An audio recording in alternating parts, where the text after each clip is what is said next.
I shall be the same. In death I shall be a terror. I'm on black, me no brown, me no white. Nazi Babylon strife, you mad? Yeah man. Don't try to resist this metamorphosis. Right yourself with Iman Black. Listen to Iman. Step up in that. This is Marogini. Salut, messieurs, mesdames. Vous êtes en train d'écouter Metamorphosis avec Dr. Iman Black. People moving out, people moving in. Why? Because of the color of the skin. Run, run, run, but you sure can't hide. An eye for an eye, a tooth for a tooth. Vote for me and I'll set you free. Rap on, brother, rap on. Well, the only person talking about love and brother is the preacher.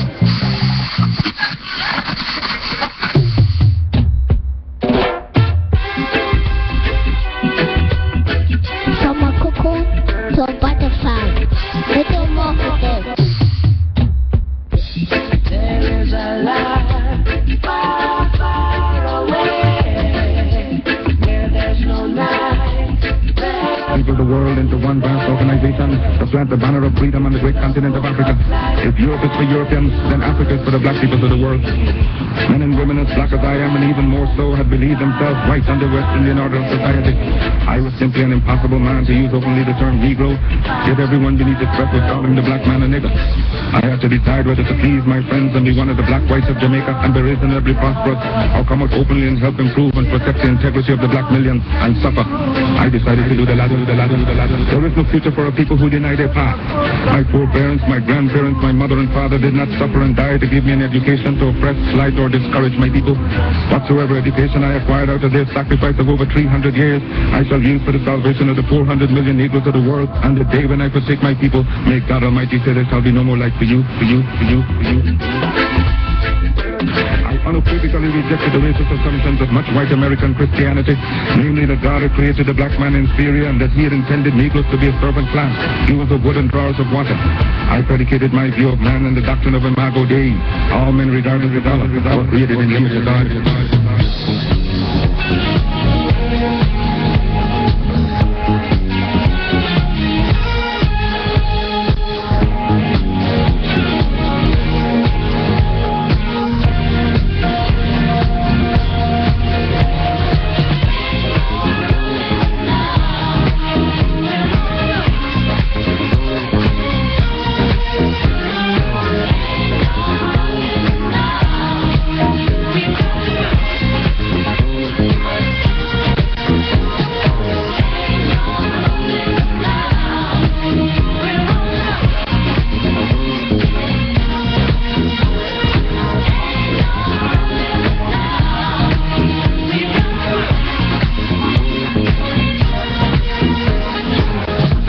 So many things that held us down, but now it looks like things are finally coming around. I know we've got a long, long way to go, and where we'll end up, I don't know. But we won't let nothing hold us back. We're putting ourselves together, we're polishing up our act. I've been held down before. I know you refuse to be held down anymore.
Emerging from a cocoon into a caterpillar, from a caterpillar to a butterfly.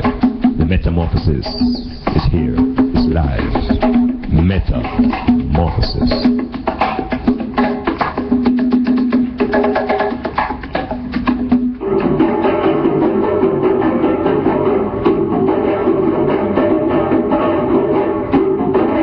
Metamorphosis, word, sound and power, music, drumming, current affairs, everything to grow and lift up your mind. Metamorphosis.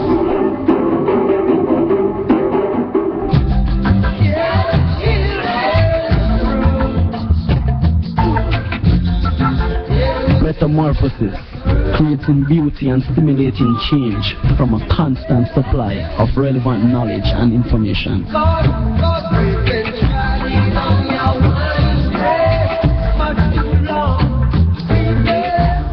No more youth and youth to feel. We get wise and don't decide to change their style. Bobby wrong, keep your empty promises and your crooked smile. Metamorphosis, come with your thoughts, change your way of thinking. Metamorphosis, the change begins with you. Black men of Carthage, black men of Ethiopia, Timbuktu, Alexandria gave the light of civilization to this world.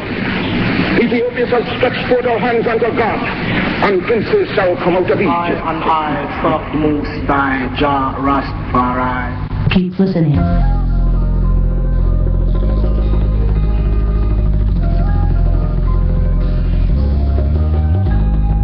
Reflection in red, red.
Sweet and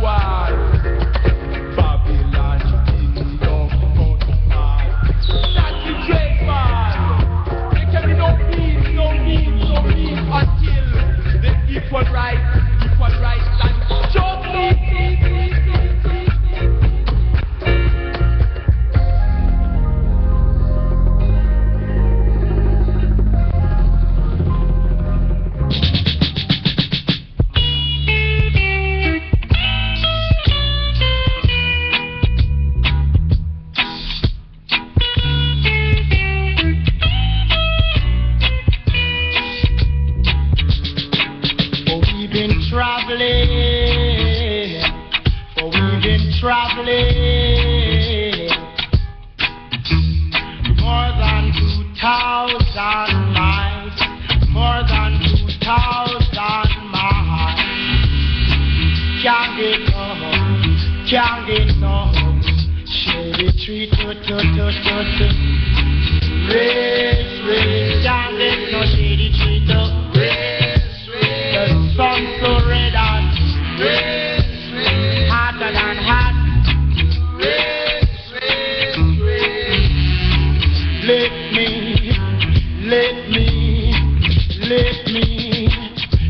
me tell you, this is the song we were singing, coming along, oh yes, coming along, oh yes, coming along, oh yes, oh yes, oh yes.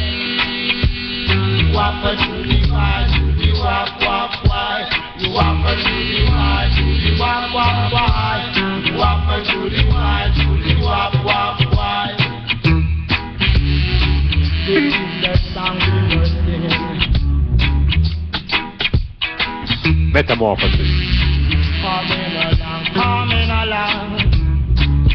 Wappa to the wide, wappa to the wide, wappa to the wide, wappa to the wide. Metamorphosis. Wappa to the wide. We've been traveling. Wappa to the wide. More than 2,000 miles. Wappa to the wide. Can't get no shady street. Wappa to the wide. Race our head. Wappa to the wide. Wappa to the wide. Some story that. Wappa to the wide. Hotter than hot. Wappa to the wide. Let me. Wappa to the wide. This is the song we were singing. World keep shining up and for this the whole land.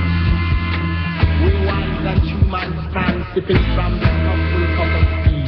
Not one shall be, not one. World keep shining up and for these the whole land. We wise and a true man stand, sipping from the cup of tea.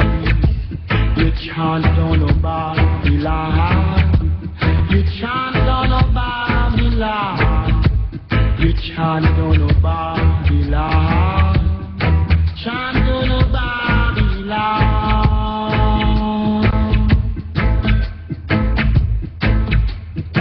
Give thanks and praise, give thanks and praise. Continually giving thanks and praises to the higher I that dwells within. Metamorphosis, greetings, Finastilin, peace, prosperity, all things positive unto all who are within. Listening shot of this program here on StylzFM. Metamorphosis is the name of the program. I am your host. I am Dr. Iman Black, B-L-A-K. There is no C, as there is no lack in black.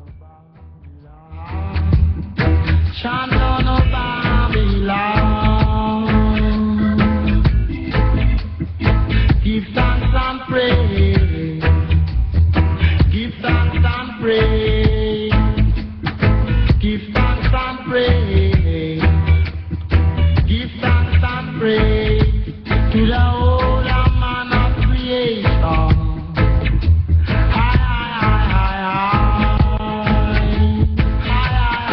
Yes, giving thanks and praises to StylzFM for facilitating Iman Black this space and time to be able to connect with the eyes within the space that we exist, that we call now.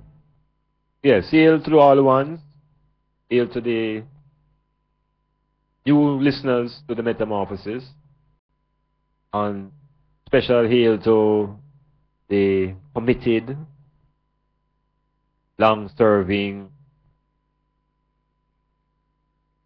searchers for themselves. We hail all those on the ground right here in Port Antonio and in the immediate parishes, right across the island of this unfair place. Enough sunshine, land of wood and water, while we import water from Trinidad. Contradictions and paradoxes govern this island.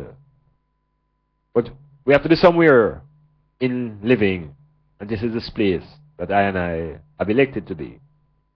We call it Jamaica.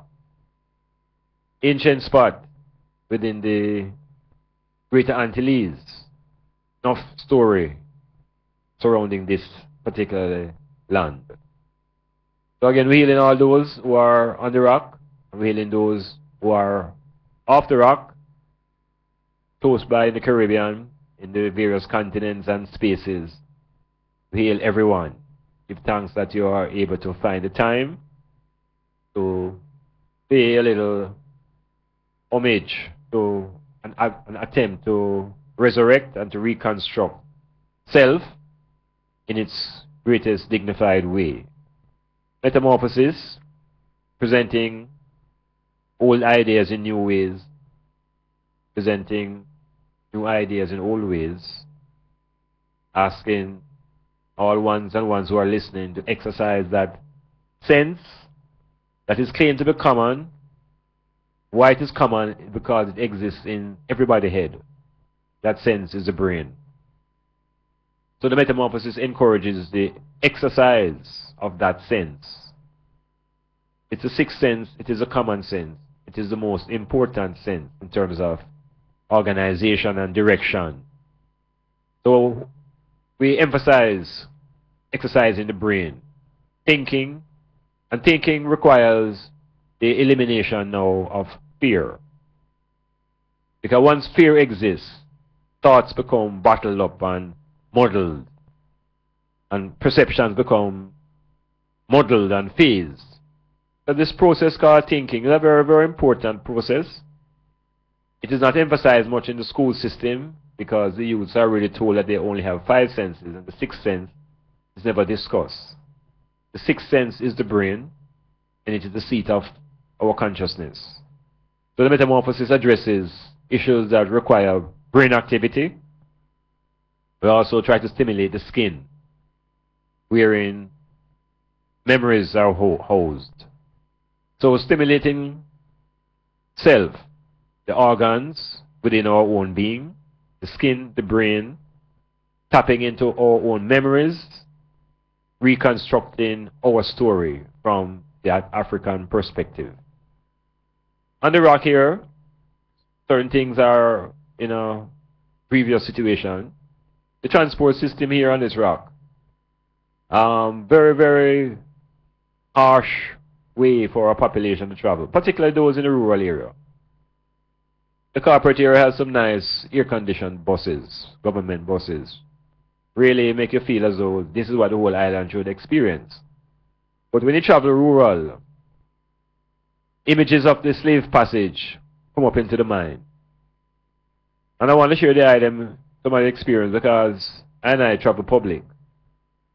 And the thing is so serious, in that the owners of the vehicles got a raise recently. And with that increase, about 25%, you thought that perhaps they would provide equal or even little better service. But you want to see the man them making now this 5 across a permanent feature.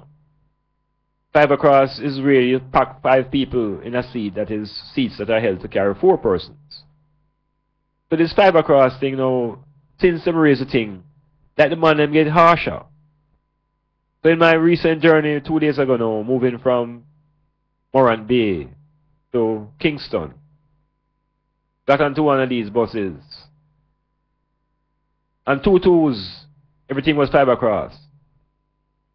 And the man them seemed to turn on the air conditioner only at the bus stop. Once the bus take off, the air conditioner lock off, and they say fly the windows. But the bus them now so packed and so hot that in this particular journey now, the whole issue now is how to get to town as fast as you can. Because the people in the unit are really considered fears. F-A-R-E-S, bus fears. Now, I'm going to lead right into the carnage, that is happening, that has happened with our schoolers, to show that there's something seriously wrong with the system of transportation. So on this bus now, coming into Kingston, the man flying through Yalas and moving, all of a sudden, a passenger begins to feel ill.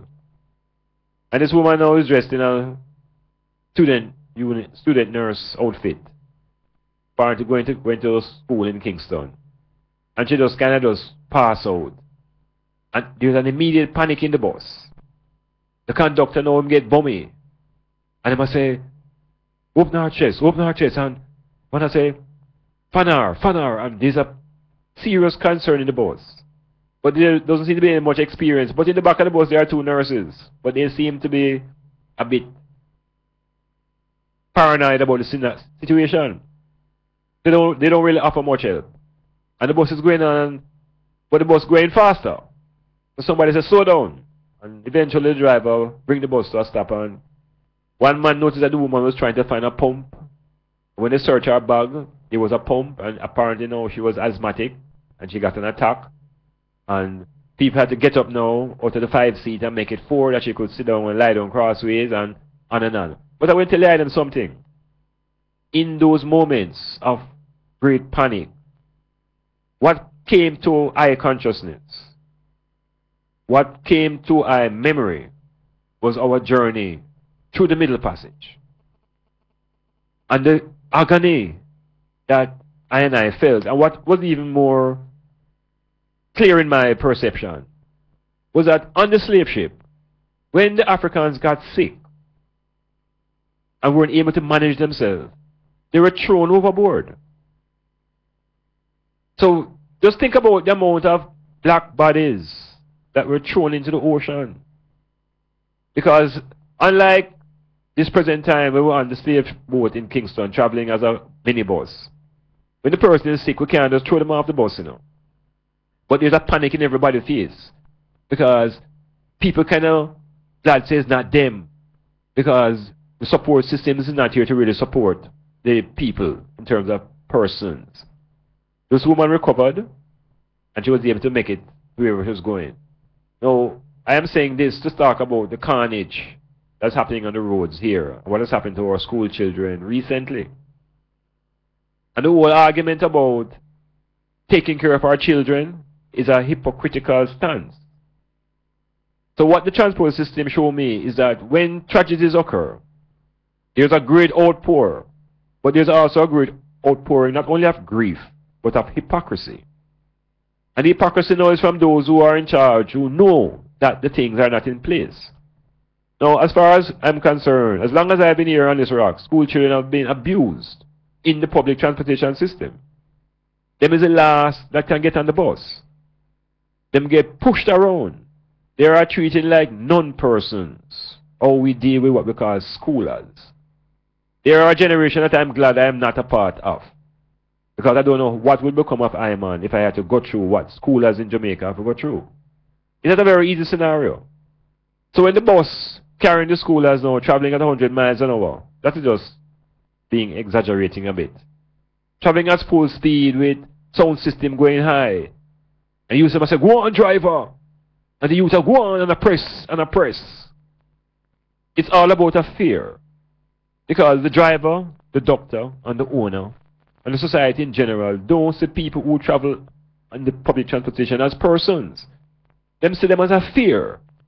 Yeah, you pick up a fear. And you raise a man for a fear. And you pick up a fear. So you see, until we change our attitude and become more conscious of persons, what people call the humanity, until we begin to regard the dignity of the individual, these kind of things will happen consistently in the society. And you always have leadership coming in telling you how sorry they are, how they're going to put this in place, how they're going to put that in place. But the reality is that there's not much care in this island youths who are called children. And so they behave in a force-ripe way to defend themselves. The thing out of order. Thing need addressing. Yeah, it needs some culture.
And you know, listeners, this thing what's going on right now, it really about me, you know, the way the whole things happening on the road and the carnage that has captured and taken away the lives of these youths. Teenagers, 14, 15, potential untouched, wiped away. In a society that tells people that they can drink and drive as long as they drive and drink responsibly. That to me now is the height of hypocrisy. You're promoting your liquor. And at the same time, it is through liquor that is the cause of most deaths on the road. Now, I'm not saying that these young men were drinking, because I have no evidence. But how Jamaican culture operates, every time a man pauses, him stop and take a drink. And gone in a vehicle again. So there's a whole heap of drunken man on the roads. That is the reality of Jamaica. And it is hypocritical that when these events and tragedies take place, those who are at the very top come out as though they are in sympathy and that they are sorry. The correction needs to be done from a certain level of consciousness. We cannot be promoting a liquor-based society and at the same time talking about safe driving and carrying your substitute driver for you, that when you are drunk you don't have to be behind the wheels. This is the level where the mentality has to change. That's hypocritical. The serious thing I'm suggesting that we think about how is it we're governing this place. What is it we're saying versus what is it we are doing. So there's a lot of grief now about the death of these youths. It's not the first time that home would have lost students in this fashion. The man just simply racing on the road without any care of the fact that they're carrying people's children. Youths who leave them house to go to school, parents who send them children to school and they don't reach. You know, and then suddenly now there's a pressure on what we call a medical system. That the hospitals are not prepared for this type of tragedy. So the system and the systems begin to collapse. And we see that there is not much in terms of infrastructure, health and education, justice. All those systems are under distress here. But the people must pay taxes. So it's a serious thing happening. And I don't really appreciate of how we are allowing the society to become so liquor-oriented and so anti-herbal. And at the same time, we know that most of the damage on the roads are created and committed by drunken drivers. But the road, you know, within the roads and the journeys, all is not so dismal, because I've also come upon experiences over the last couple of days. For example, a little youth sitting behind me in a bus while going to the UWI campus asked his mother, when is God coming? And when I look at the youth and the mother, look at the mother, she looked very perplexed. And I started to grin. And the youth asked the mother again, when is God coming? And she said, nobody don't know. And it suddenly dawned on me that that question that was asked by that youth is a question that seems to perplex millions and millions of black people in particular. This whole concern about God coming and when God going to come back. And nobody knows, and the thief in the night drama. So I want to use part of this metamorphosis to sort of explore this notion of God coming back. Therefore, what is this Son of God? Yeah, we're going to explore within the metamorphosis the whole notion of the Son of God. And I want to present to the idea in the Son of God as the S-U-N of God. I'm going to look at the Son of God as the S-O-N of God. So we're looking at the two notions of the Son of God. We're going to look at which Son of God is the mightier. The S-U-N of God or the S-O-N of God. Which is more ancient? The S-U-N of God or the S-O-N of God? So we're going to look into that to see if we can get a little clarity on this notion of when God come in and what really is God. And then now in my move right here into Port Antonio this evening, coming through again St. Thomas, I had the pleasure of sitting beside a nice Rasta woman coming out of England. I was asking her if she was a Jamaican or if she was an African. She told me that she was English. So we had a reasoning about what it is to be English. How can she be English when English is really a language? So we got a little more deeper into the reasoning, and we had a conversation because she was coming to Port Antonio for the first time. We got into some things about identity, and people seem to be unwilling to really embrace the notion of being black. Yeah, we're taking all these hyphenated identities and unwilling to recognize that black is not a color in terms of identity. It's a state of nature that is natural to people of melanin. So the metamorphosis, we're going to go into Irish sound and power. I am suggesting that one think about it, that this Jesus that we have been given as the Son of God is not really a Son of God. That possibility we're going to explore, that Jesus is not the Son of God. Metamorphosis, StylzFM, healing all the people.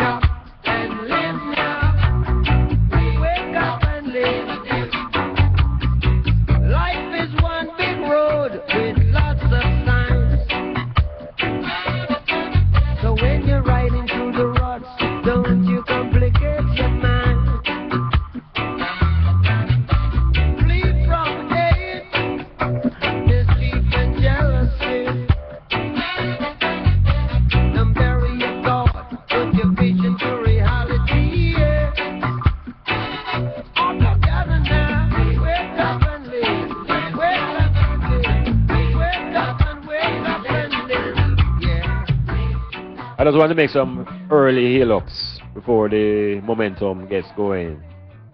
I want to heal up in terms of one them who out there and understand the value of support. I want to heal Kasha, Ontario, Toronto. I want to heal Brethren Vale, D-Vale, resting up in the Queen. I want to heal Aston, also resting up in the New York. I want to heal Maragini, also in the New York region. And Joyce, sister who I met in the transportation system this evening. Hope that you're tuning into the StylzFM and the Metamorphosis. And I want to heal my brethren Osa, who survived the drama of swallowing a fishbone and had to be rushed to the hospital and do something. The system hold up for him right there, so we give thanks that the system didn't collapse up for him at that point. So, Metamorphosis. And of course, heal to morning. Getting ready to go into Irish sound and power.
Metamorphosis, moving into I word, sound and power. Now within this segment, and I use this opportunity to interrogate and investigate the being that is black.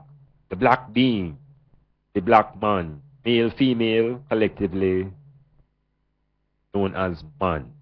Capital M, capital A, capital N. So within this segment, using the disciplines that are offered to us through particularly the academies of studies, we use physiology and psychology and anatomy, all the various biology, all whatever is available, philosophy, whatever we can use to explore the nature of self. And it will not be done by one that is other than self.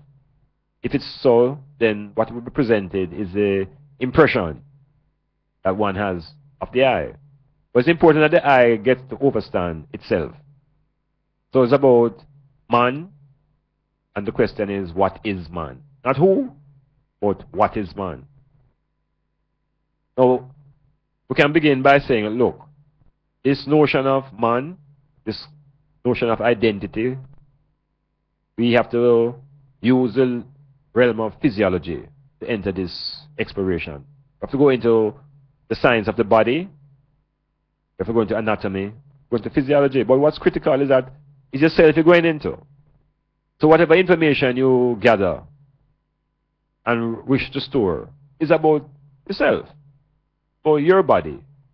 And most of us have only one body, so it's best to sort of get to know the powers and the limitation of the I own structure. So what really is man?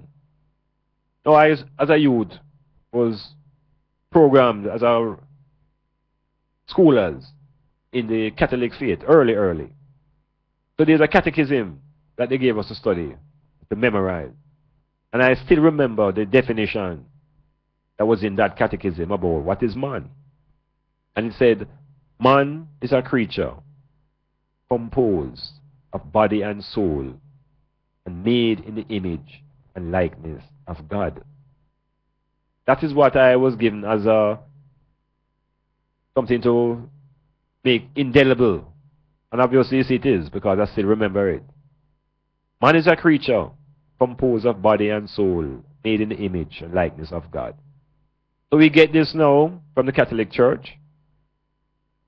And to many, that is where the definition of man stops. Man of body, man of a soul. But I want to extend it a little bit further now, because we're going to explore the makeup, real makeup now of man. And in order to get into that makeup, we have to take a little glimpse into what is the environment. How does the environment look in which man exists? Because certainly the environment has to be here before man is able to occupy it. So if we look into the environment, we may see components and elements that make up this being here that we call man. So we look into the environment, and we can see that certain things are designed in certain spheres. For example, things are liquid, things are solid, and we have things that are gaseous. So we call those three states of nature. Now, how much of that is of man? Is man also made up of solid? Is man made up of gas? Is man made up of liquid? So we're going this route to show a sort of similarity out of the environment and out of the commonality between the environment and man. So what we're saying to the island now is that at a basic level, we are all made up of those three materials. It could be more. It could be more, but for the foundation reasoning, we say solid, liquid, and gas.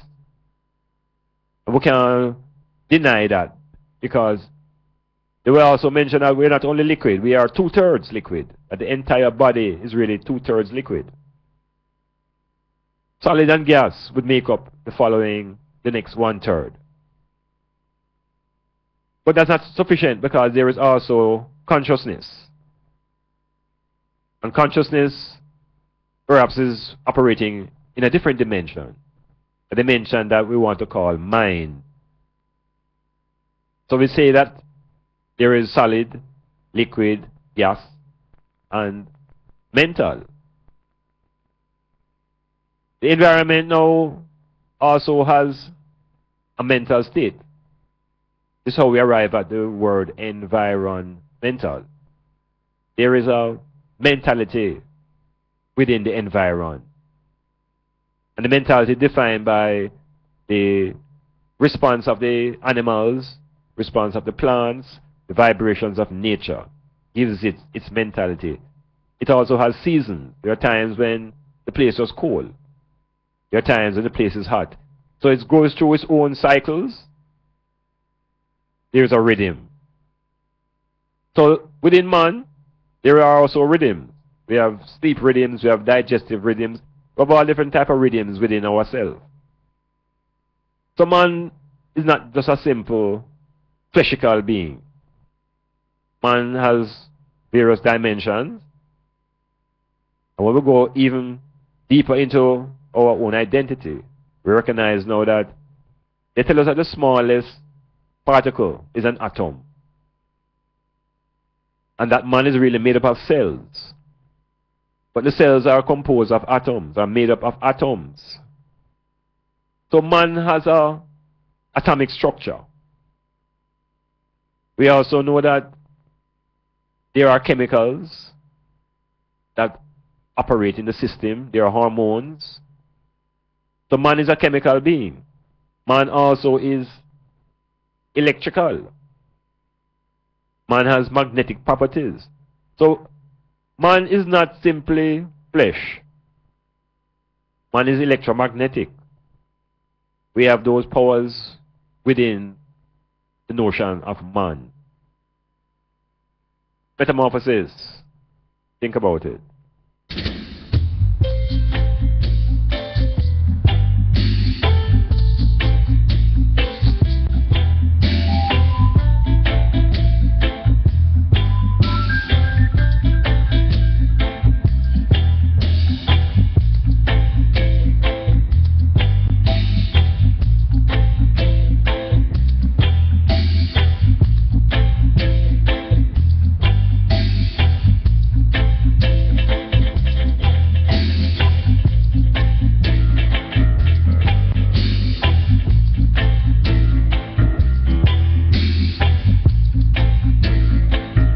Solid, liquid, gas, and spirit. Yeah, elements of man. Check it out. Down in the valley, much too long. We've been down in the poverty, oh so long, yeah. We've been down in captivity, much too long.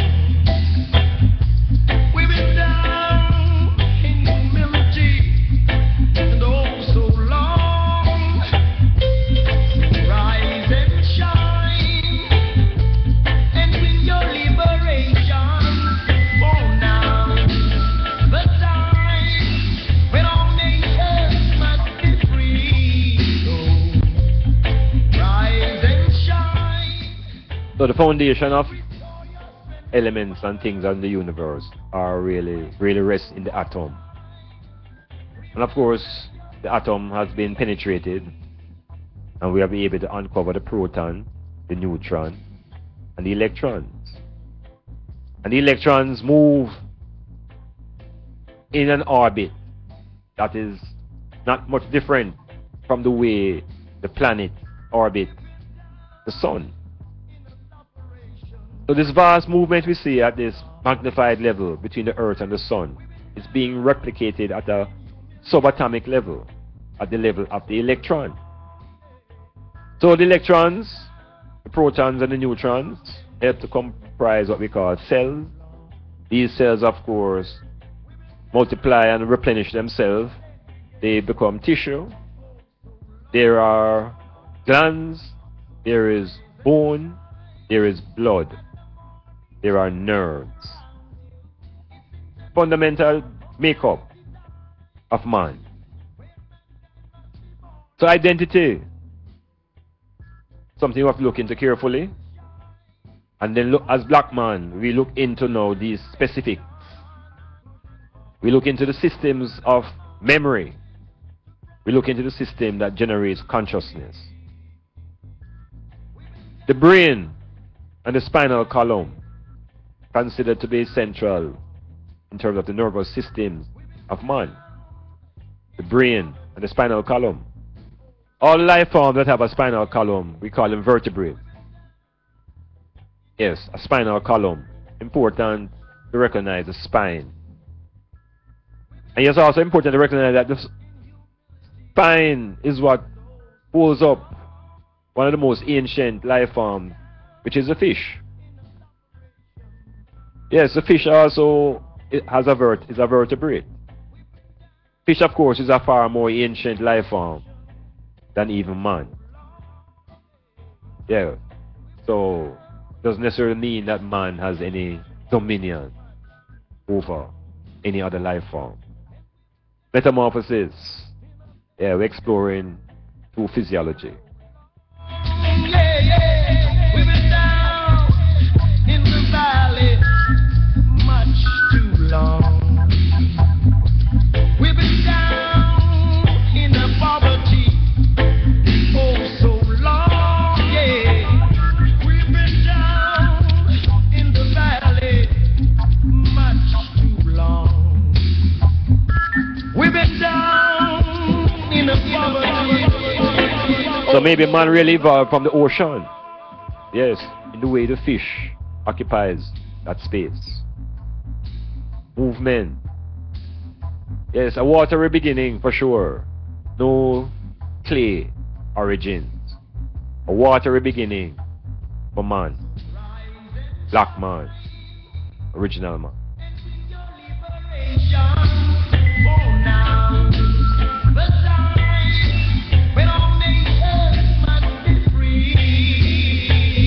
So the composition of man. Liquid, solid, gas, spirit. Brain, spinal column. Nervous system. The nervous system, of course, is central. That is the one that commands the movement of that brain, responding to the stimulation that comes to the other sense organs. Yeah, the brain now becomes a controller of man. The nervous system is what carries the messages, directing the body and the brain to operate. Now I want to make an exception now to the construction now of the black man. Because besides the body, besides the brain and the spinal column as nervous system, in the black man is an extra nervous system. And this extra nervous system dwells in the skin of the black man. This extra nervous system dwells within the melanin system of the black man. So his black man now has a sort of extrasensory perceptual framework that is grounded in the melanin of his skin. So of course the brain works and the spinal column works, but the skin, which is an even larger organ than the brain, is what we'll have to get into and unlock the potential that is within.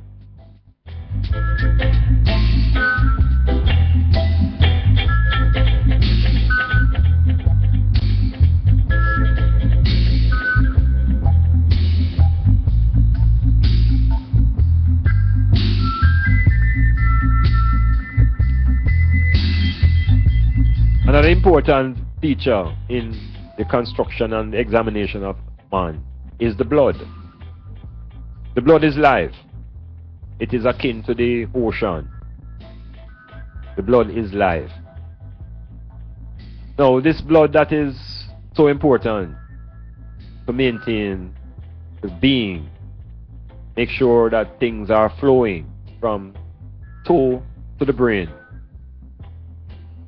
What I want to share with the item now is our education system speaks about factors in the blood.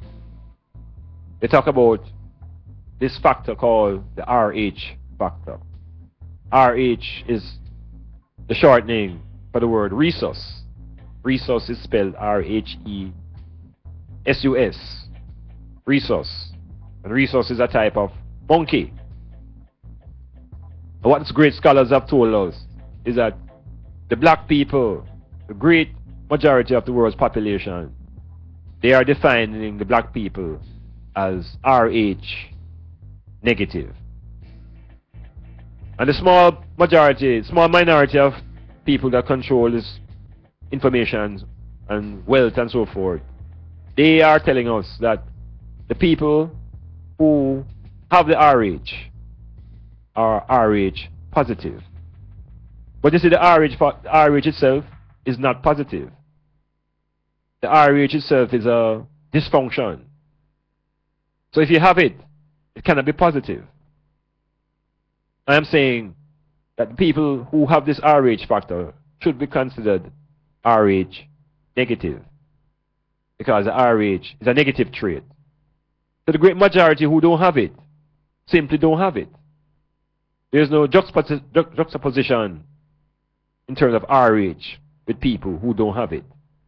So if you don't have it, you're not negative. You're actually positive by not having it. Metamorphosis, exploring identity.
What is man?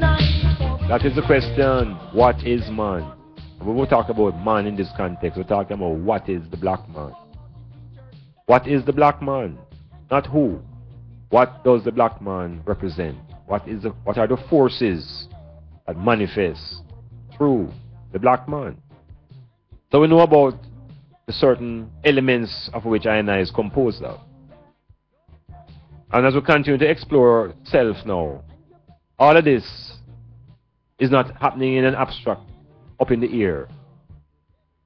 All of these things now are happening on the earth, on the land.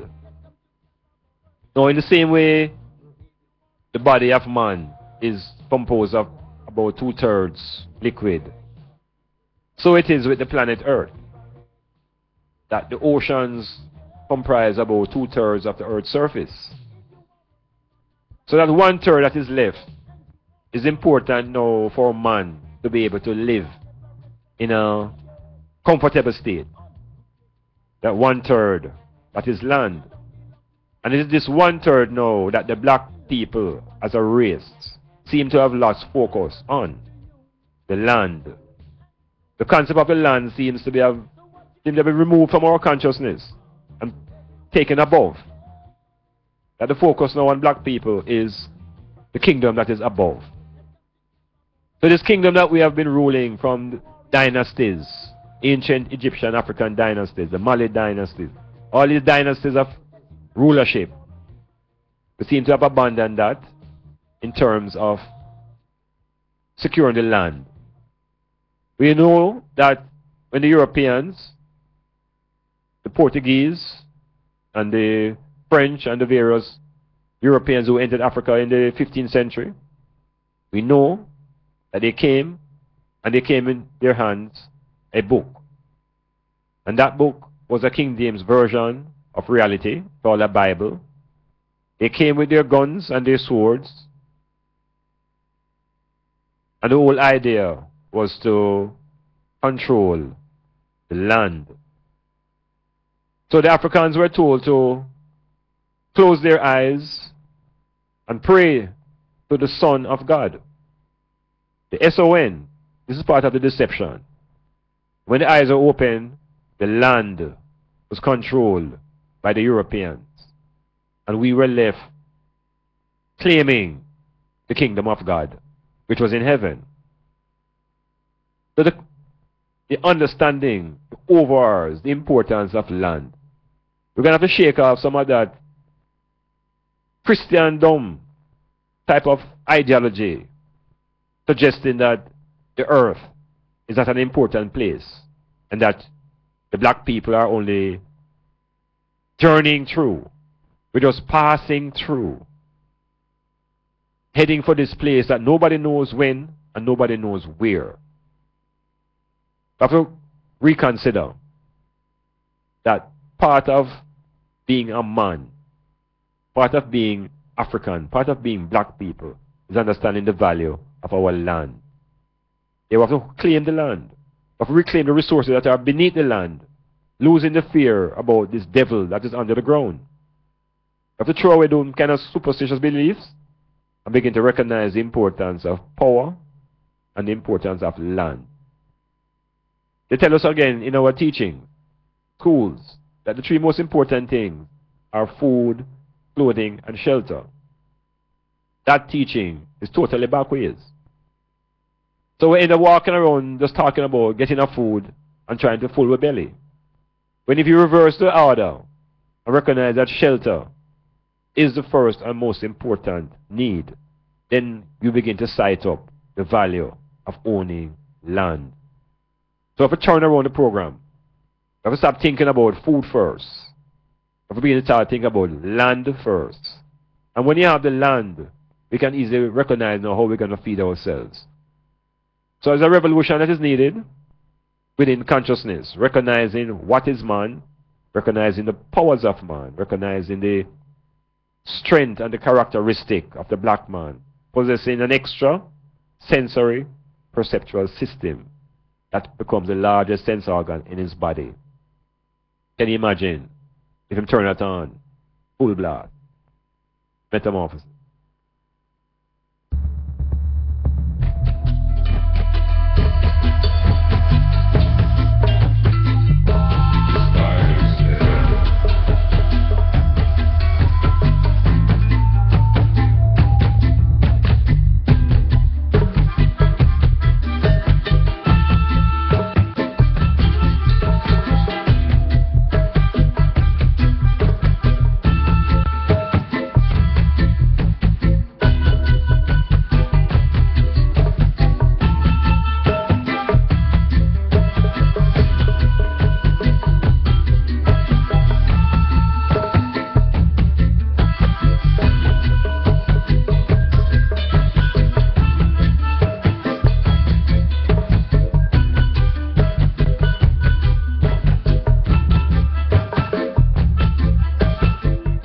The Christian Bible has two accounts of creation, chapter 1 and chapter 2. The first account of creation tells us that the gods, the us, the plural God, said, let us make man in our image and in our likeness. Man then, from that initial introduction, is not a singular concept. Man is plural, man is them. So we're not connected to the story of Adam yet. We are man. These are the creations through the word.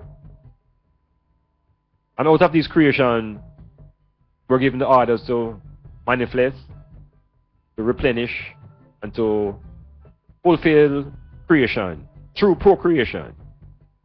Because procreation, without procreation, there is no creation. So man has a methodology of reproducing self through procreation. That is from inception. So in this time, there is no debate as it relates to what these groups that have just risen up trying to propagate. So the importance of the I, the importance of understanding power, and the importance of land. The importance of recognizing also that most of the black people who are locked in Christianity are not concentrating on building generational resources. We're not organizing ourselves the way other races do, the Chinese and the Indians and the Caucasian people. We are so busy preparing for when God comes that we are distracted from building material wealth right here on this planet. It's a contradiction, because the Christians are here unwilling to die, but dying to get into heaven. Of a change of brain cells, of a reorganize our thought processes, recognize the importance of man. A man is the director of his own destiny through the power of thinking. And once you recognize thinking as a power, then you take responsibility for your own thoughts and you accept the consequences of your own behavior, because it was generated by your own thinking. Those people who like to talk about Satan caused it and talk about they're not perfect, why the thing went wrong, these are people who are unwilling to acknowledge their own weaknesses, to make real corrections, to advance themselves. So, metamorphosis, I word, sound, and power. Finally, when you sign your name, you say you make a signature. If you look at the word signature, it's really sign nature. It's your natural sign, and your natural sign must be your name. Or you write your name becomes your natural sign.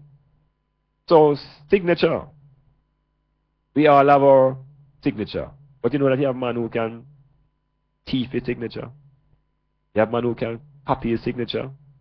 But in the same way, people can steal your identity. Be careful. Metamorphosis.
Yeah, Metamorphosis continues here on StylzFM with your host, Dr. Iman Block. We're into the segment that we call Africa in World Affairs, our story, taken from an Afrocentric perspective. We'll continue to emphasize that the perspective by which you see an event is important to how you interpret it. So the Oriental people, the great Chinaman, has his perspective. He calls it Sinocentric. He views the world from the mainland China and he looks out from his world. The European does the same thing. And he calls his view Eurocentric. So to him, Europe is the center of the world and everything else is on the outside. The Americans have the same practice. That America is the world and everything on the outside is alien. So, when we talk about our story, we must begin to appreciate the Afrocentric view. The view taken from the mainland African continent, looking out into the rest of the planet from the center being Africa. Now, the center is Africa, but being an African, it means the center is wherever you are. So there's a physical landmass, and that there's that psychological center that you maintain the consciousness in Africa in your own self. So this section is said to sort of reinforce and to constantly remind us that it's not about Black History Month, it's about the story of our people, our story. Now the theme song by my brethren Maragini consistently reminds us about the pyramids of Egypt and who built the pyramids and why we are such a great people, though we're lacking in memory now. But you see, between Egypt and Greece, there seems to be a gap in the knowledge. In other words, we the Black people, African people, when we are given the story of Europe, we are told about the Portuguese, we are told about the Spanish, we're told about the Dutch, we're told about those persons as the first set of Europeans to enter the Black continent, 15th century, 1400s, 1300s. But world history tells us that the first European civilization was the Greeks. And one of the markings, one of the signifiers of whether you're a civilization or not is whether you have developed the art of writing. The Greeks, coming from a barbaric state, never had writing. But their first known writer was a writer called Homer. And Homer chronicled these two great epics called the Iliad and the Odyssey. So the Greeks are recognized from the academic level and from the historical level as the first European white people civilization. So in our knowledge and in our brains, we have Egypt and Africa, and then we have the next power to rise up is going to be Greece. But between Egypt and Greece, I want to introduce the item to a very, very great civilization that exists even before Greece. And this civilization was obviously an extension of the African continent, the mainland. But they don't give us this civilization because it's going to disrupt the picture. But because I have had the privilege of getting into those walls and those halls where the information is, I see it as great to be able to share with the item what is it and how it really goes. So there's a civilization called the Minoan, M-I-N-O-A-N, the Minoan civilization. There's a region off the coast of Africa called the Aegean Sea, A-E-G-E-A-N. So the Aegean Sea and the Minoan civilization, these are very important aspects of Black history and the Black story.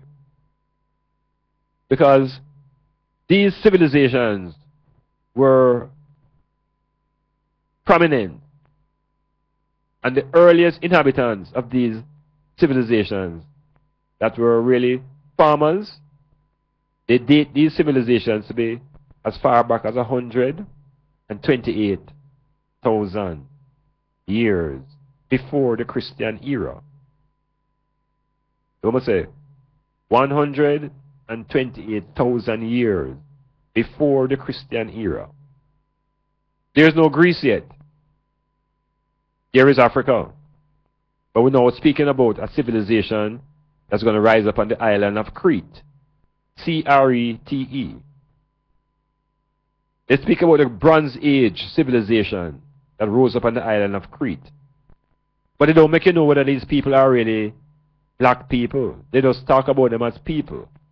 These are the people who are extending themselves off the continental mainland. So the Cretan Empire, the Minoan civilization, these are black people. These are the civilization that the Europeans call the first link in the European chain. This is their description of Crete and Minoan. The first link in the European chain, because it's from this link Greece would eventually develop. There's really black people, African people, that are at the foundation of Crete, the foundation of the Minoan society, and eventually at the foundation of Greek culture. The first link in the European chain. This is a civilization that operated and extended themselves to link with the old Egyptian kingdom, 27th century before the Christian era.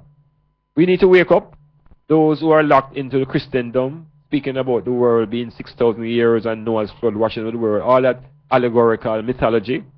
To dismiss that, because our story tells us now about the Minoan civilization. It tells about the island of Crete. It talks about the fabulous palaces that were built there, the monumental palaces, multi-storied.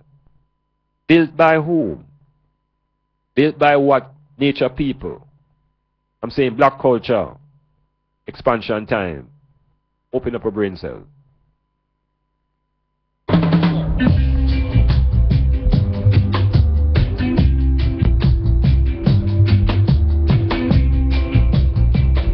Minoan culture, their religion revolved around female deities and goddesses.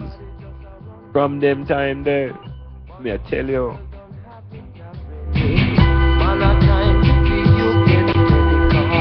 Everybody don't know Jaja already.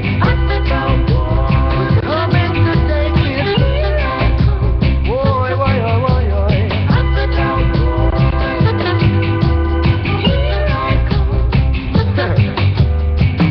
Ethiopia land is best of all. Repatriate and make we take it all. Enough land for you and I, man.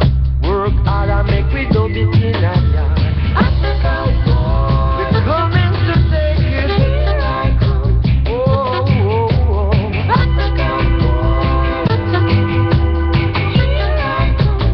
See your people coming.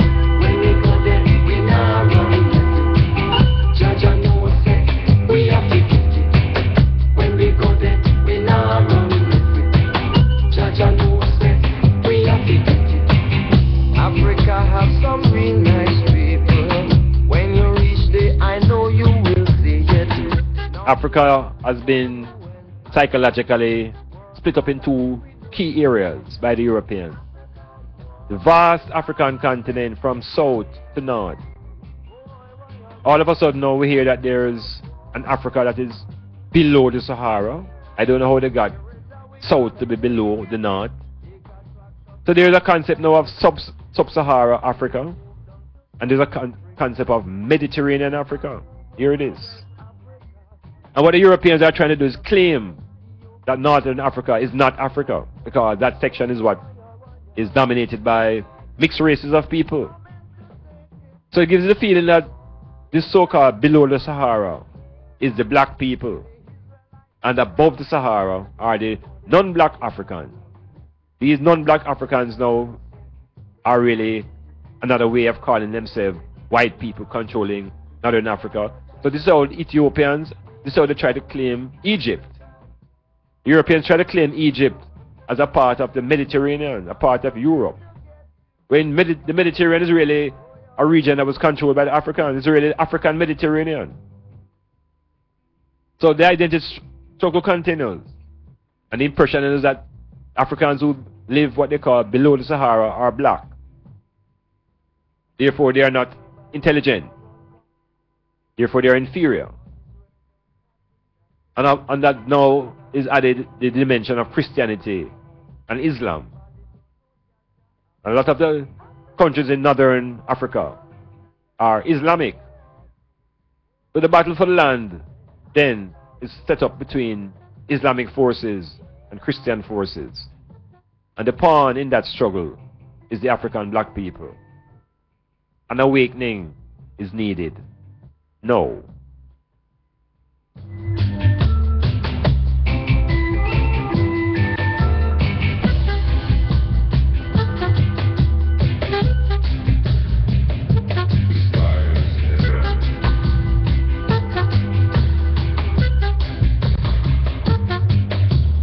So imagine the old Egyptian kingdom trading with the people from Crete.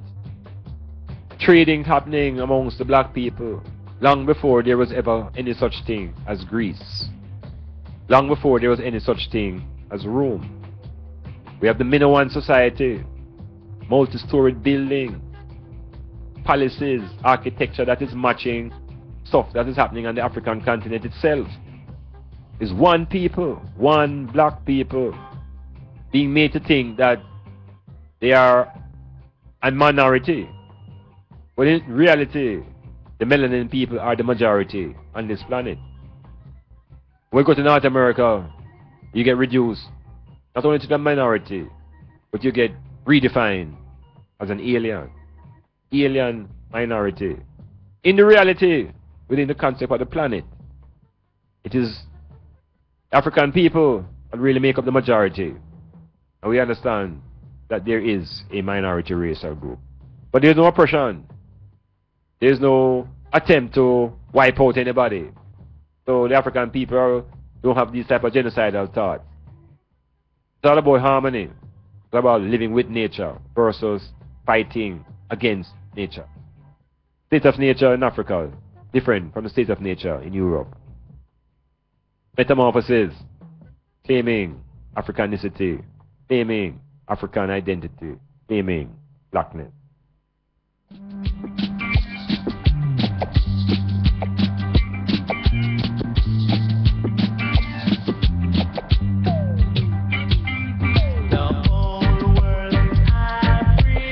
Yeah, there's no Middle East.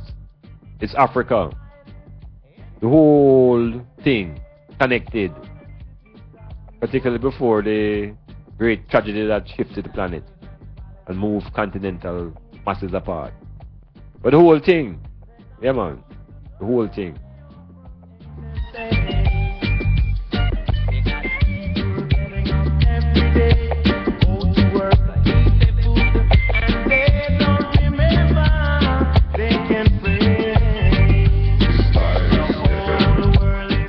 You can almost fit all the landmass within the continent of Alkebulan.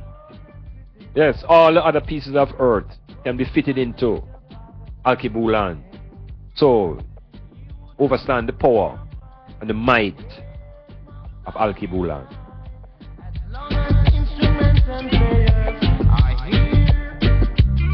All the world's diamonds come from Alkebulan. All the world's medicines come from Alkebulan. The world's greatest people come from Alkebulan. Time to reclaim. Yes, land is power.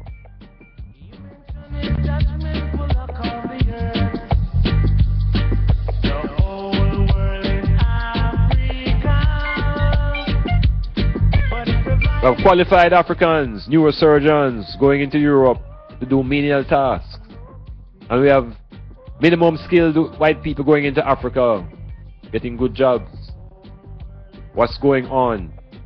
what is going on? When will we break the cycle of dependency? Serious thing going on.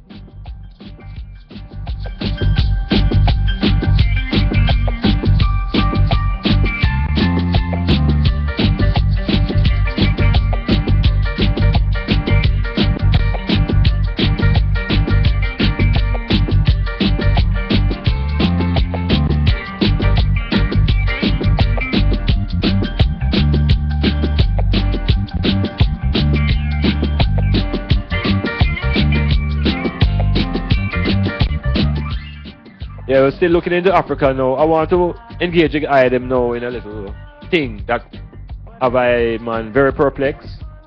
And in looking at it, I'm getting some glimpses into something that I never even visualized before. Now, I've just spent a little bit of time speaking about the emergence of Greece as the first European center for civilization. They learned to write there. Africans taught them how to write. Africans gave them philosophy. Africans told them that there were systems in the universe that surround us, that there were planets, and that there were gods and goddesses.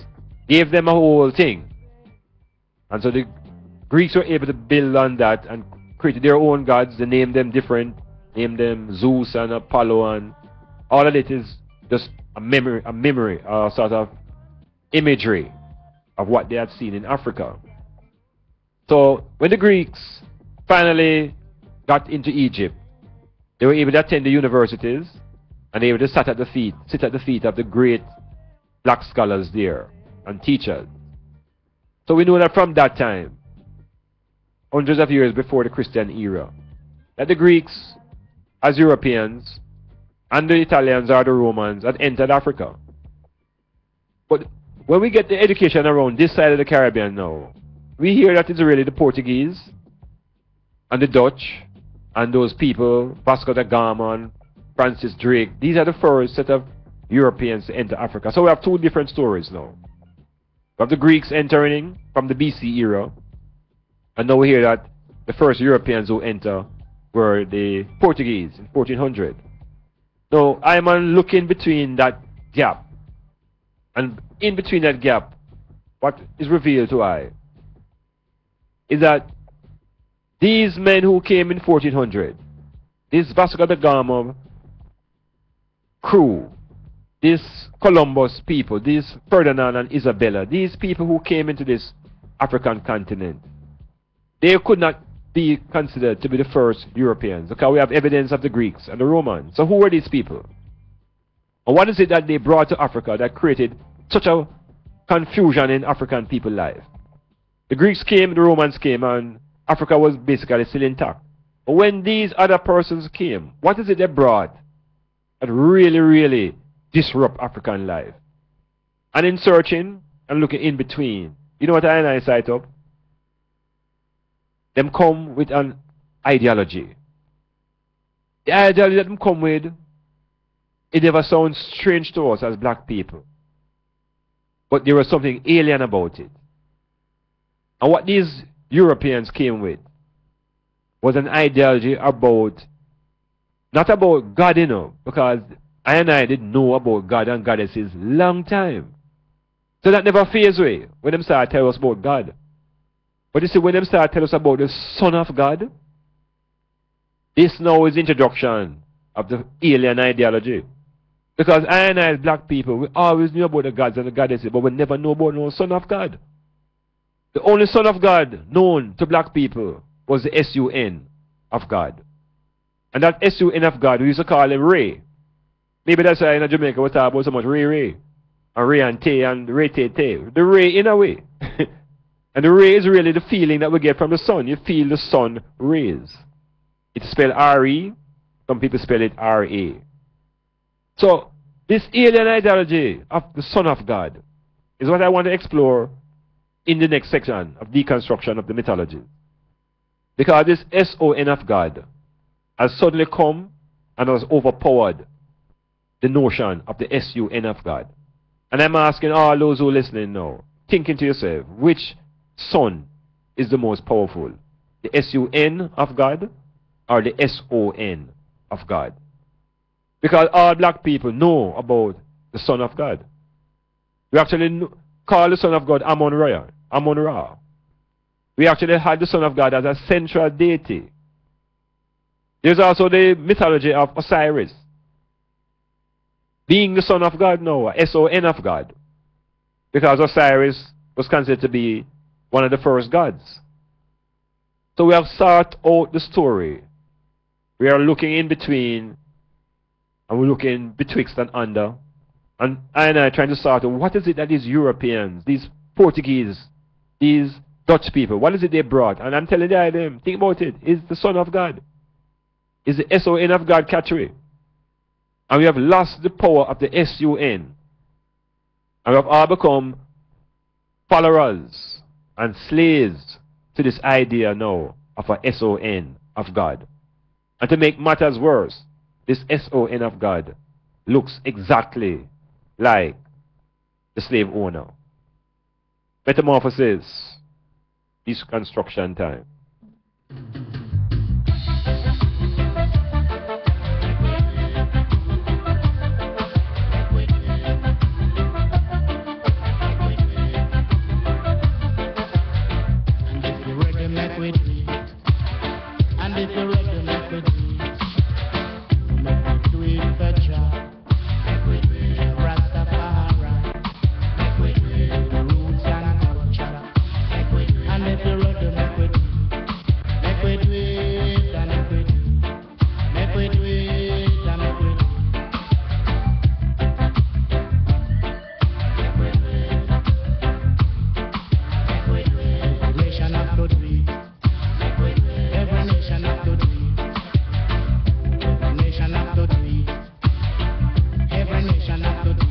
Yeah, because give praises to the S-U-N of God.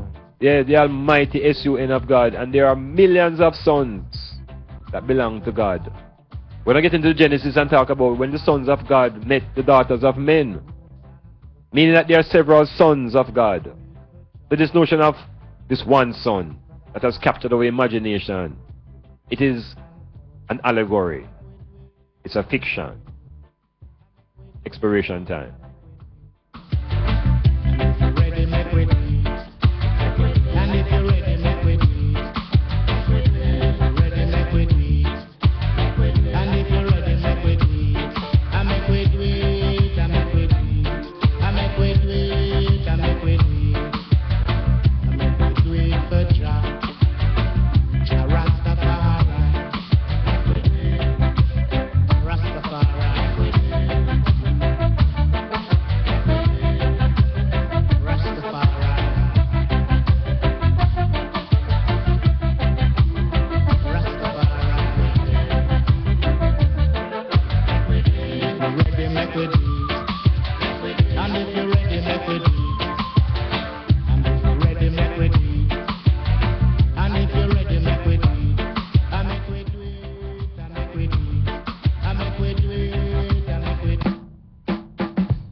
Hail up the Splash 94.1 in New Jersey, broadcasting the metamorphosis to 13 cities and to the World Wide Web in general. I'm hailing up people in Florida, people in New York, people in the West Coast, people in the Midwest, hailing all the people in North America, and hailing the people in the UK, in London. Yes, metamorphosis, reaching out to the world. 13 months old baby, broker looking black. 7 years of bad luck, it's the things in your past. When you believe in things that you don't understand, and you suffer.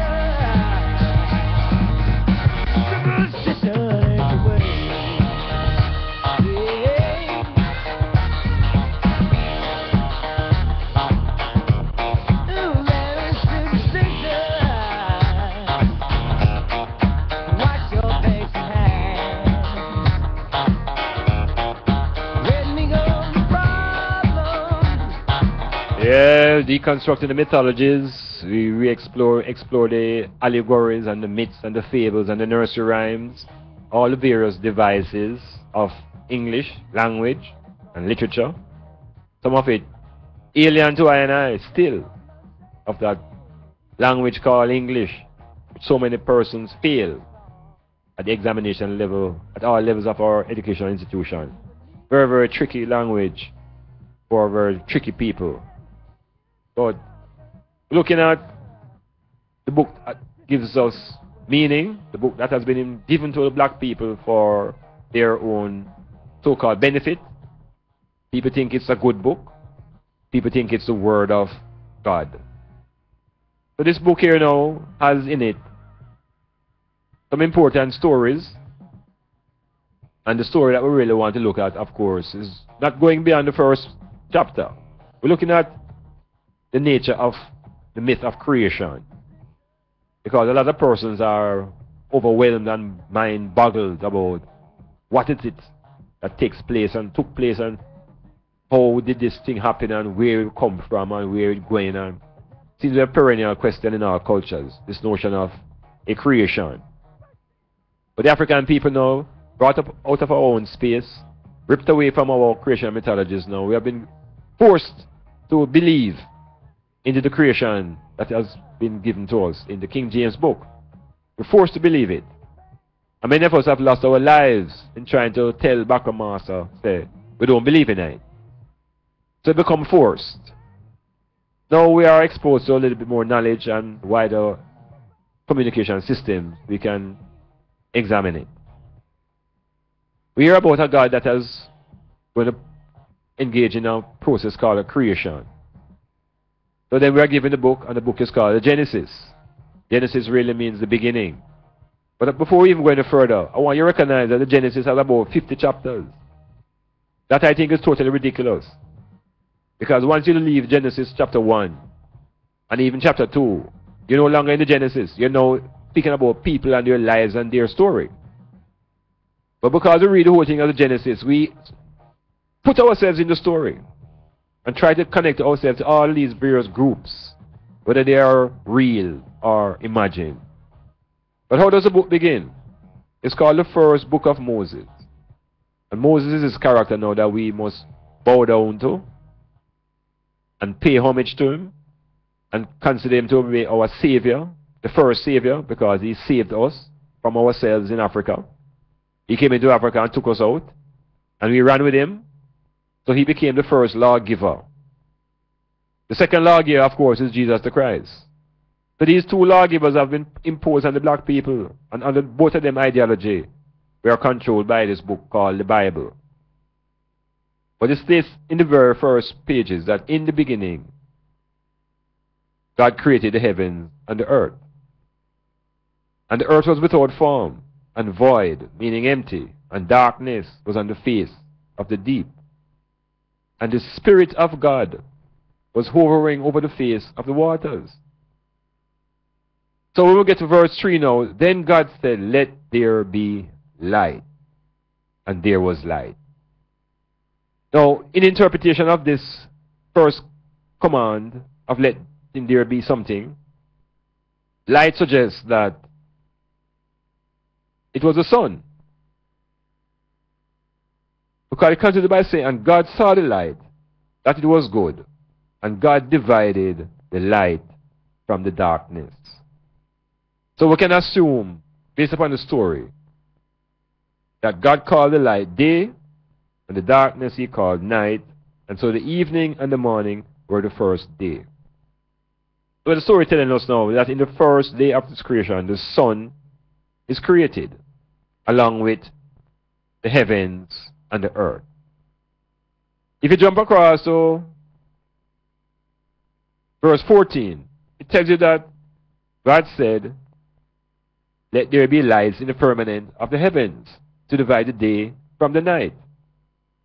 And let there be for lights in the firmament. And by 16 it said, then God made two great lights. The greater light to rule the day, and the lesser light to rule the night. He made the stars also. So in chapter 1, we see two sun and moon creation. We see it in chapter 1, verse 3, when God said, let there be light. And then we see in verse 16, when God made two great lights. So I'm saying to the item, often we don't read this book with any scrutiny. We tend to just accept the stories as we are told in Sunday school. But if we use our own intellect now and begin to examine what is it that is written, we're going to see a lot of conflict, a lot of confusion, a lot of foundation that leads to deception. So we hear now that this thing, this sun that is created, is what is going to rule the earth. It is this Son of God that the African people, that all ancient religion made reference to. The Son, the S-U-N of the Almighty. And in the Genesis, chapter 1, we are told that the Almighty creates a S-U-N. And this S-U-N is what is going to be the controller of all life on this planet. Metamorphosis. Son, S-U-N, is mightier than any S-O-N. The Surgeon General warns, cigarette smoking is dangerous. Dangerous. Then God said, let the earth bring forth grass, the herb that yields seed, and the fruit tree that yields fruit according to its kind, whose seed is in itself on the earth. And the earth brought forth grass and the herb. Them say it cure glaucoma, yeah. I'm an the bush doctor, yeah. So there'll be no more smoking and feeling tense. When I see them come, I don't have to jump. Legalize marijuana,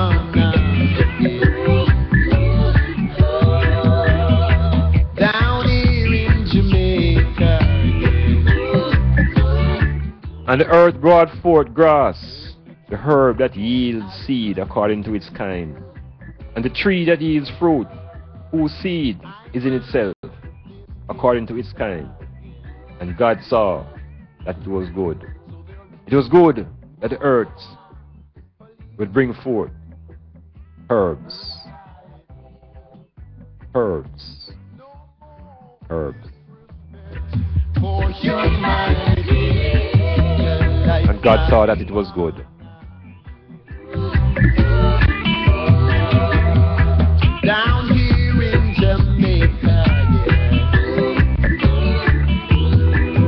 Can build up a failing economy. Eliminate the slavish mentality. So there'll be no more. Then God said, let the waters under the heavens be gathered together into one place, and let the dry land appear. And it was so. And God called the dry land earth, and the gathering together of the waters he called seas. And God saw that it was good. Then God said, let the earth bring forth grass, the herb. Only cure for glaucoma. I'm an Addy Bush doctor,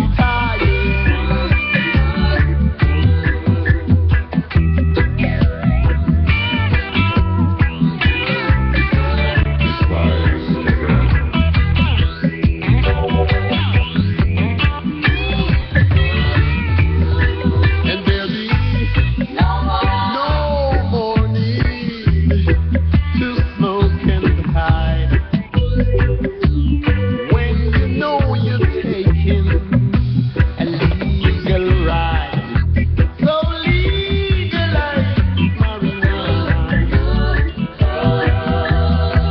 down here in Jamaica. And out of the ground, the Lord God made every tree grow that is pleasant to the sight and good for food. The tree of life was also in the midst of the garden, and the tree of the knowledge of good and evil was also in the garden. A tree with knowledge of good and evil. A tree. Could that be the cannabis, sativa, the most versatile plant on the earth, in the garden, the center? Come in, Peter Todd.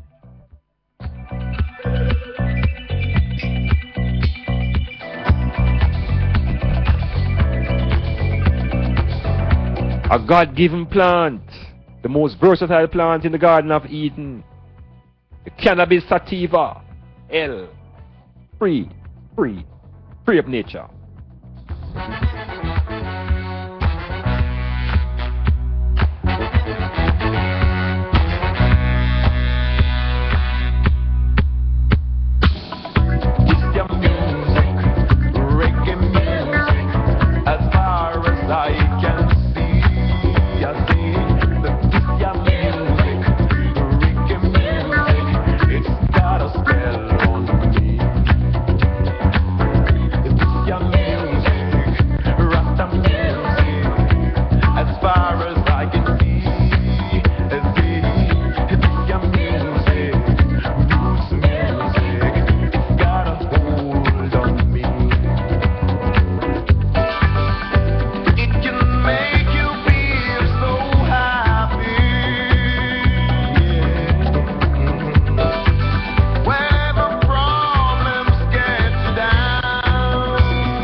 So God created man in his own image.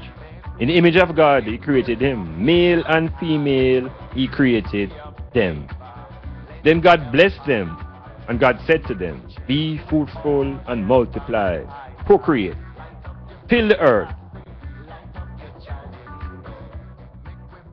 and over every living thing moves on the earth, you shall have dominion. I don't really understand that to extent. But God said, see, I have given you every herb that yields seed, which is on the face of all the earth, and every tree whose fruit yields seed. To you it shall be for food. Food. Cannabis. Food. Food. Food for thought.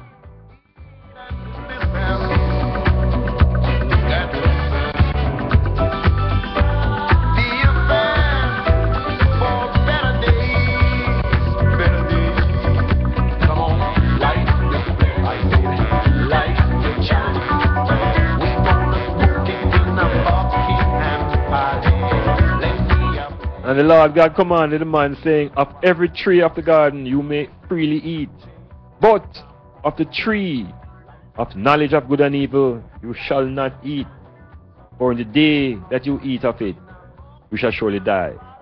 But of course we know that the serpent knew different, and the serpent told the woman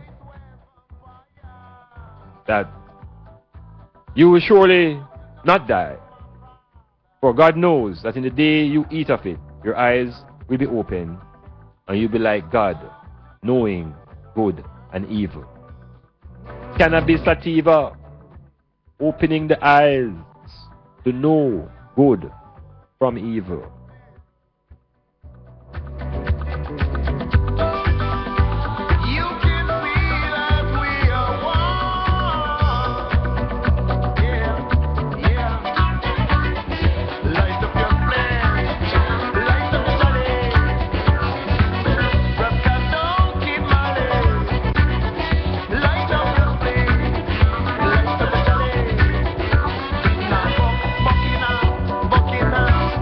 Now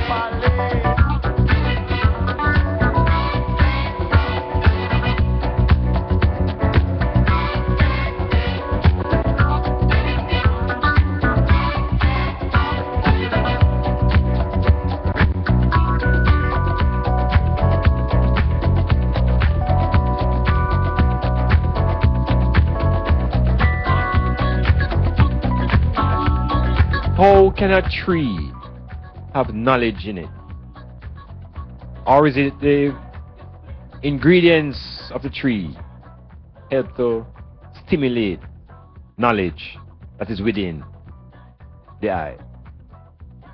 Because we're not born with a blank memory. The black man is born with the memory of the race embedded in the skin. So when the cannabis interacts, perhaps it is engaging the memory system of the skin, opening up feelings, visions, memories.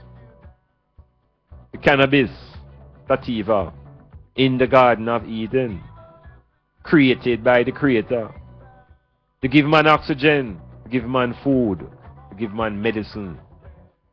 Why then is it a legalized issue though? Why is it now a legalized issue? Something into something.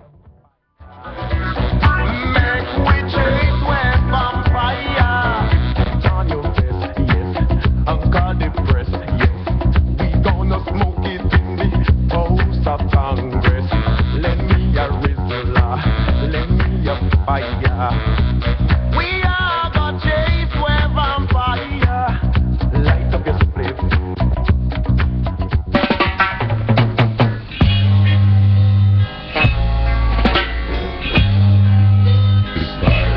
Legalize it. Don't criticize.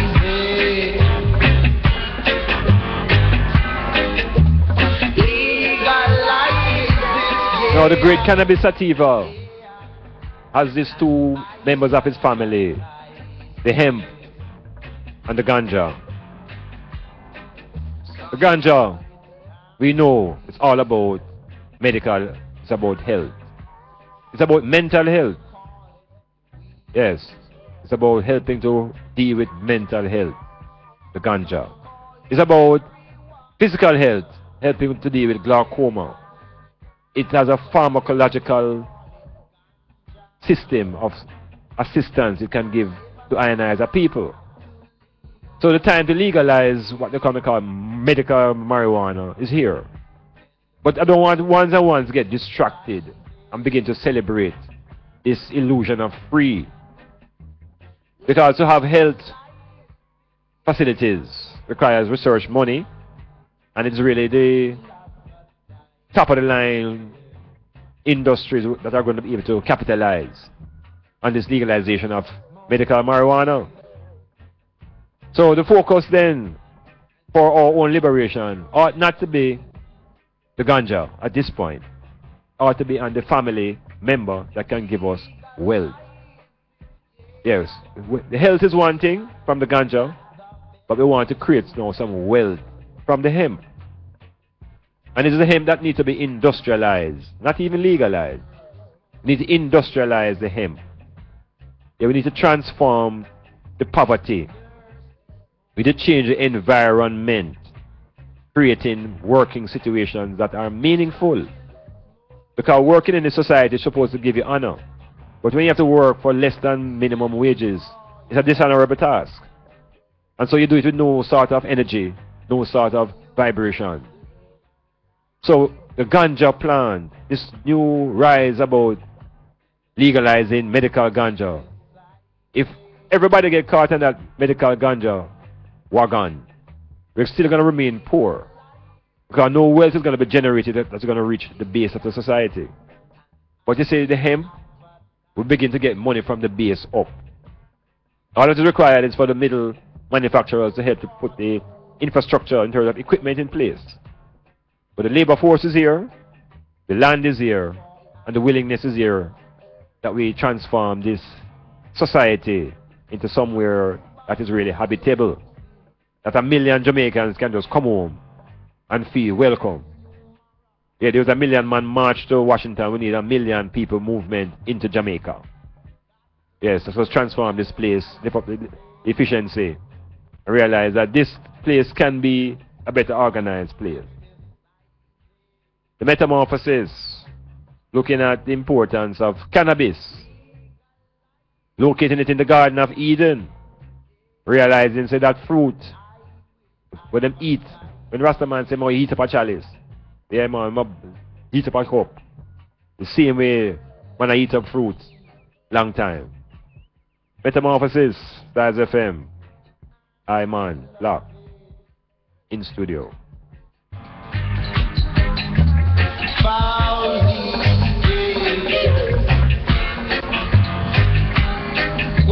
Love to play with it, so you got to legalize it.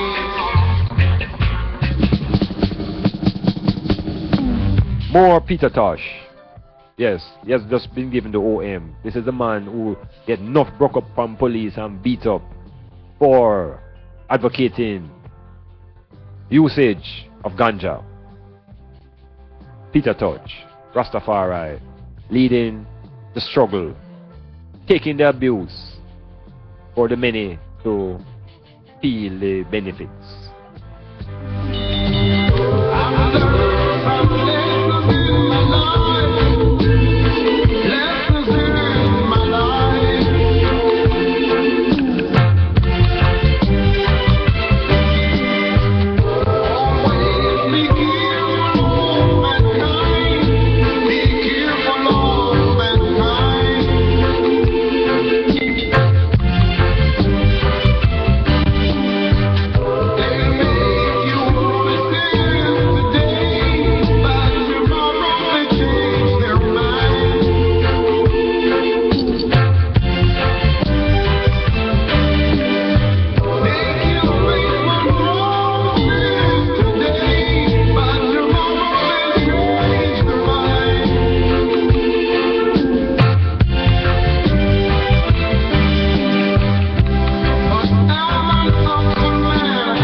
Yeah, with us giving paying tribute to Peter Tosh as we go through the metamorphosis, looking at this important plant, considered to be the most versatile plant on the planet, from which we can make over 2,500 products. This is the power of the cannabis sativa, ganja, wild ganja, called hemp, which is the future and holds the foundation to our wealth. So the youth in the society begin to cite it up, and the singers of and players of instrument begin to put the lyrics to uplift. Then the hemp must be a central piece of that revolution. Yes, we've been fighting the ganja thing from the 30s. That is Rastafari. Now the whole world has jumped on and decided to deal with it. Nothing to do with Rastafari spirituality. It's all about the economics now.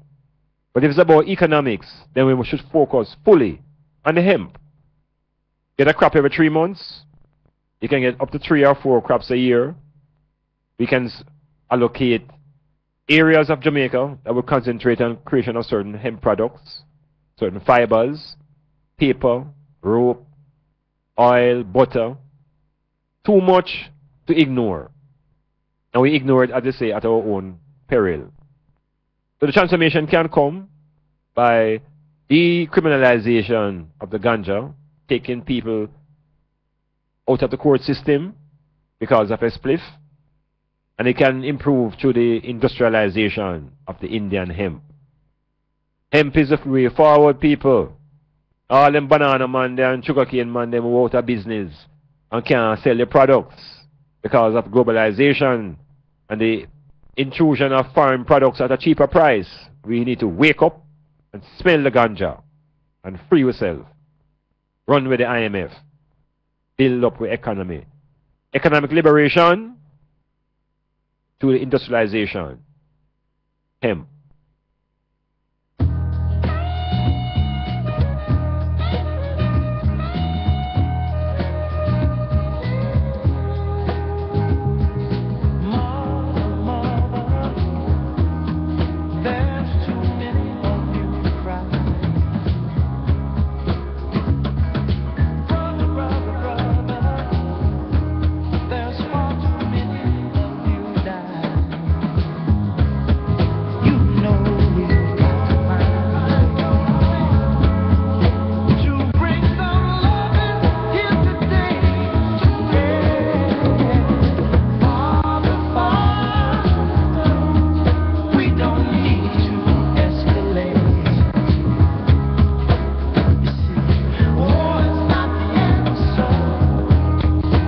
Well, war is certainly not the answer, and at this moment in time, the Syrian conflict has toned down a bit.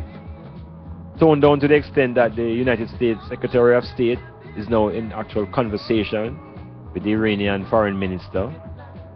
This is a great move because reasoning is an art, and it's a science that we have lost for bullyism and one way.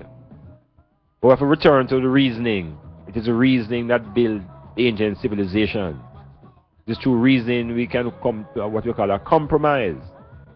Some people say them now compromise. It's either their way or no way. But these are the people who cause obstacles and difficulties in progression. Their inability to be flexible and to see other person's perspective. So we're glad that the world pressure has intervened and has slowed down the whole movement towards an American attack on the people of Syria. Of course, the civil war has to be resolved. The whole issue of chemical weapons and the proliferation of nuclear weapons, all those things, everybody needs to just scrap them things. So you can't be going around the world telling people that they must abolish their weapons when you have. In other words, no, is might creating right. And that's the biggest problem we have in the world right now, where those who are mighty in their military and in their money feel as though what they determine must be the right. So Queen Ifrica gets up and says what she thinks is right, and the people with the money tell her that she can't come to the gay festival. But is that right? Because they said it was a Rasta festival. It was a festival controlled by the gays. Their influence is serious. But Sister Africa has not retreated. It's becoming even stronger. And we need more of our artists to come off the fence, stop depending so much on the patronage of white people, and begin to work towards liberation through conscious effort. Now this war that we have in our midst that is being tempered is really driven by the desire for land, which is again the key to power, and it's a battle between religious forces. It is Christianity and the Son of God versus Islam and the Prophet. So this Son of God now is really a symbol of war. Yeah, everywhere the Son of God go, there is war and there's oppression. And this concept of the Son of God now, they have tricked the black people who always knew about the Son of God as Amun-Ra. Now we hear about the Son of God now who has been manifested as a human being. And this human being now we are told comes through some birth process that leaves this human being half a woman and half a ghost, without any manhood attached.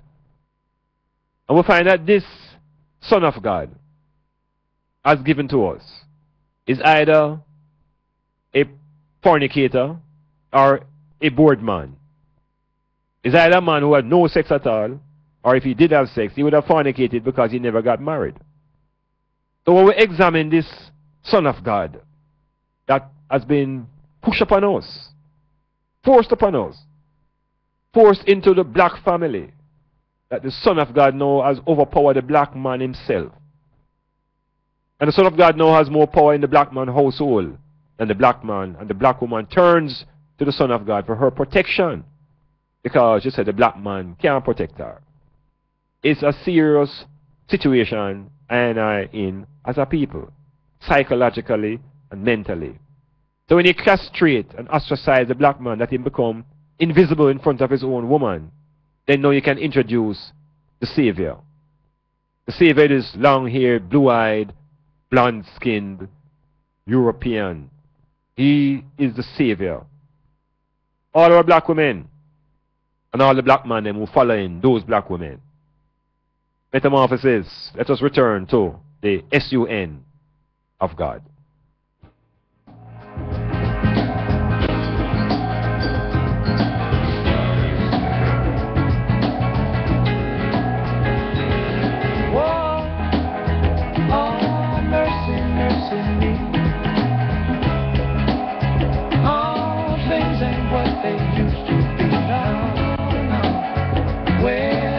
The blue skies go.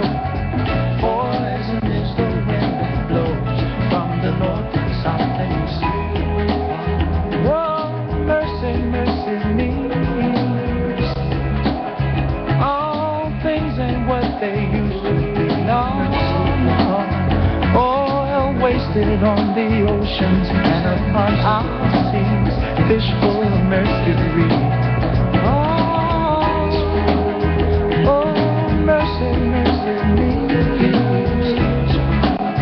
All things ain't what they used to be. No, no. Radiation underground and in the sky. Animals and birds who live nearby are died. Oh, mercy, mercy me. All things ain't what they used to be. What about this overcrowded land? How much more will you from man? Can't you stand? Oh, no.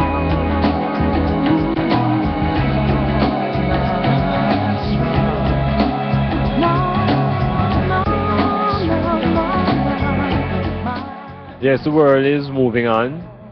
Of course, a lot of persons are concerned that the world is going to end shortly. You ask them why, they say because children having children. And I look into that statement over and over, and I'm wondering if this is an event happening in Russia. Are children having children in Russia? Are children having children in Germany? Is that a factor of Europe, that children are having children? Because I get the picture that those places are underpopulated and trying to get them population up. So I don't think children having children apply to those places. So I'm wondering if it's something that we as black people have internalized through the stories. This story written in the Bible again by this character called Macho. We don't even know Macho was a real man or not. About wars and rumors of wars and children having children.